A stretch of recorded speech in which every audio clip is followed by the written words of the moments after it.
White sand beaches, turquoise Caribbean water, rooftop restaurants overlooking the ocean, and colonial streets that look like something out of a movie. Sounds like a place that should cost a fortune to visit, right? But what if I told you a vacation here might cost less than a week in Miami? Today we're going to break down the real cost of visiting Cartagena, Colombia.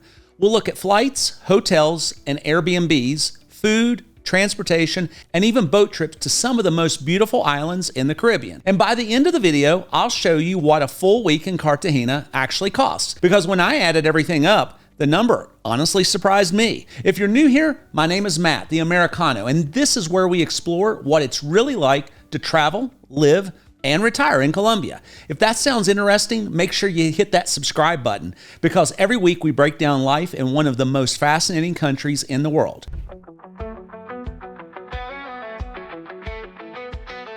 Cartagena is one of the most popular destinations in Colombia. It's a Caribbean beach city, a UNESCO historic walled city, and one of the biggest cruise ship ports in South America. So yes, it's more expensive than cities like Bogotá or Medellin. But the first thing that might surprise you about visiting Cartagena is the cost of flights. Let's start there. So if you're thinking about visiting Cartagena, the first thing you're probably wondering is how expensive the flights are, because when people hear Caribbean vacation, they often imagine flights that cost $500, $600, maybe even $1,000. That's what a lot of Caribbean destinations cost. But flights to Cartagena are often much cheaper than people expect. When I searched flights about a month out from South Florida, here's what I found. Fort Lauderdale to Cartagena, about $259 round trip on Copa. Now the only catch, that one had a 10.5-hour layover in Panama. So technically cheap, but you might finish an entire Netflix series in the airport. There's also a $262 flight on Spirit Airlines,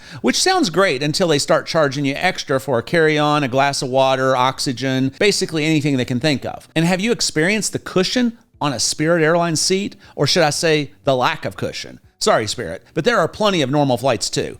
Miami to Cartagena on Copa, about $277. Miami to Cartagena on Avianca, about $303. JetBlue from Fort Lauderdale, about $315, and American Airlines, about $385. So realistically, most round-trip flights from South Florida to Cartagena fall somewhere between about $260 and $385. For a Caribbean destination, that's actually pretty good. I'm curious, if you were going to take a Caribbean trip like this, where would you be flying from? Tell me in the comments. But flights are only part of the story, because once you arrive in Cartagena, the next question is where you're going to stay. Cartagena is one of the biggest tourism cities in Colombia. It's also a major cruise ship port, so compared to cities like Bogotá or Medellin, yes, the prices are going to be definitely higher. But there are still options for almost every budget. For example, if you're traveling on a tight budget, you can find hostels for about $55 a night, plus around $11 in taxes, for a total of about $66 per night. If you prefer hotels, you'll find a lot of good options in the $300 to $500 range for a week-long stay. And many of these are boutique hotels inside the famous walled city, which is one of the most beautiful historic areas in the Caribbean. But just like in the rest of Colombia, a lot of visitors choose Airbnb apartments. Decent apartments in Cartagena typically range from about $350 to $475 for the week. So that's roughly $50 to $70 per night, and many of these places have balconies overlooking the colorful colonial streets or views of the Caribbean Sea. So instead of staying in a typical hotel room, you're often getting an entire apartment in one of the most beautiful cities in South America. So yes, Cartagena is more expensive than other Colombian cities, but compared to most Caribbean destinations, it can still be surprisingly affordable. But one of the best parts of visiting Cartagena is the food. Cartagena has some of the most unique restaurants in Colombia. There are beautiful rooftop restaurants and bars overlooking the Caribbean, amazing seafood, and a lot of dishes that are unique to the coast. In most restaurants, an entree will usually cost somewhere between 45,000 and 110,000 pesos. That's roughly $12 to $29. And these are often really beautiful restaurants with incredible atmosphere. One dish you'll see a lot on the coast is arroz con coco, which is rice cooked with coconut. It's slightly sweet and it goes incredibly well with seafood. It's one of the signature signature dishes of the Colombian Caribbean. Cartagena also has fantastic street food. Empanadas and arepas in the tourist areas usually cost around 6,000 to 7,000 pesos. That's roughly $1.60 to $1.87. But if you go just a few blocks outside the walled city, you'll often find them closer to 4,000 to 5,000 pesos. And if you visit the coast, there's one thing you absolutely have to try. It's called an arepa con huevo.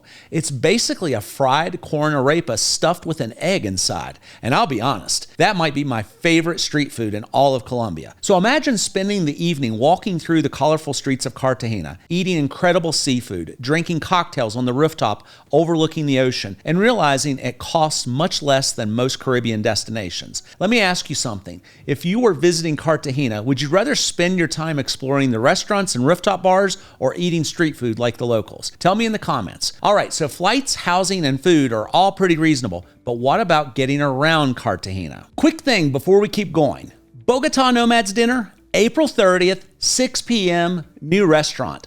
Last time we had 51 people show up and completely overtook and overfilled the restaurant, which was amazing. But also, the restaurant would like a heads up this time. So we're capping it at 30. So RSVP today so you get your spot. This is one of my favorite spots in Bogota. It's a Mediterranean fusion restaurant combining French, Greece, Spain, and Italian cuisine. The menu is just ridiculous. I'm not going to oversell it. I'm just going to tell you I keep going back, and I don't do that for places that are fine. RSVP link is on the screen right now. It's $7 to reserve your spot. We're not making any money on this. It's basically a deposit so the restaurant knows you're coming.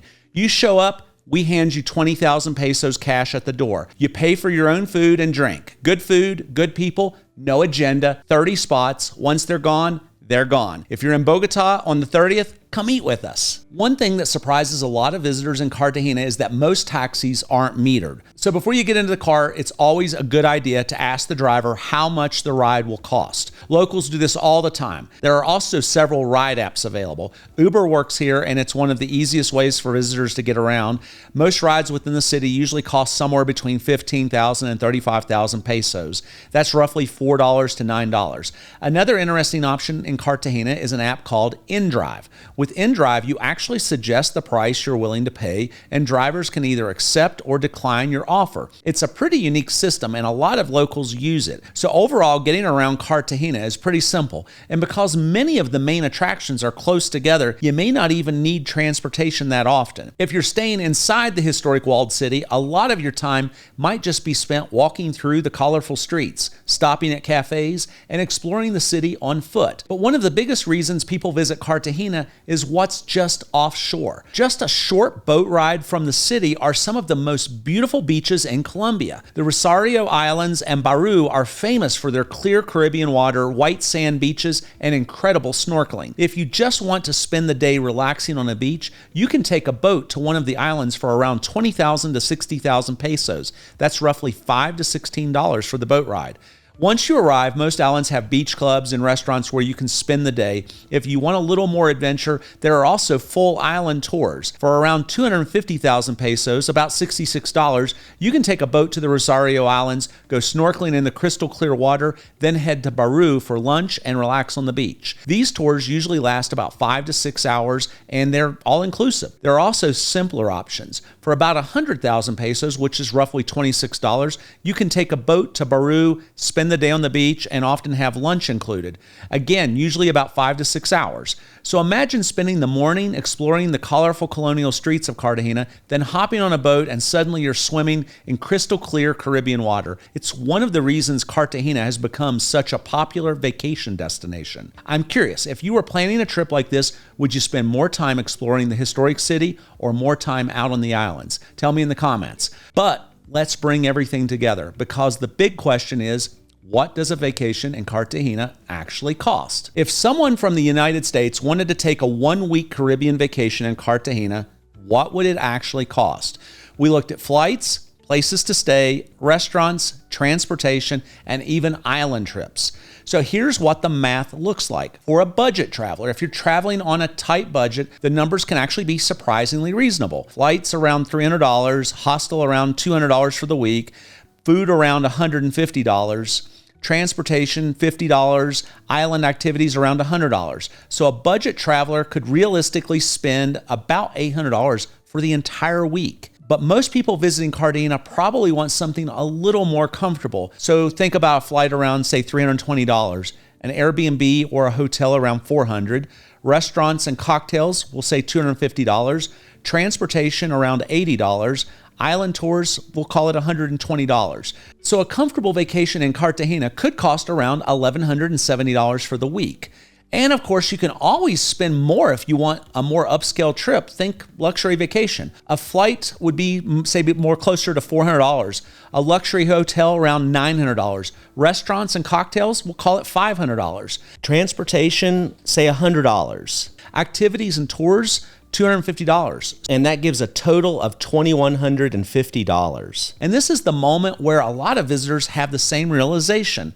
You're walking through the colonial streets of Cartagena, drinking cocktails on a rooftop overlooking the Caribbean, taking boats to crystal clear islands, and realizing this trip costs less than many beach vacations in the United States. So let me ask you something. If you were planning a vacation, would you rather go to Cartagena or somewhere like Miami Beach? Tell me in the comments, and Cartagena is just one Caribbean destination in Colombia. Next week, we're going to do another video that's even more incredible, a small Caribbean island with water so clear it looks like the Maldives, San Andres. And I'll show you how you can travel there really inexpensive. If you're thinking about exploring Colombia, I've put together regional guides that break down things like the cost of living, neighborhoods, visas, and what daily life is really like in different parts of the country. You can buy those and the links are in the description below. And be sure to join my newsletter and private community, The Passport, where we have active discussions about living abroad. If you're living in Bogota or thinking about moving here, we also have a community called Bogotá Nomads. Our last dinner had 51 people, and so far we've had expats from more than 10 different countries join us. It's also open to English-speaking Colombians. And if you're interested for real estate or international business opportunities, join my broker newsletter. All of the newsletters are free to join, and the links are in the description below. Before we wrap up, I want to mention something happening in the United States that affects millions of Americans. A proposed bill in Congress by Senator Bernie Moreno called SB 3283 would require Americans with dual citizenship to choose one nationality or risk losing their U.S. citizenship. Think about the people you know who hold a second passport. Many of us do, and we don't even realize it. These aren't foreigners, they're Americans. Like my friend Wes, a retired Marine who served our country and married his wife while stationed in Asia. Or Nathan, who met the love of his life while working in Germany. Or the pastor born in Venezuela, who now leads an American congregation.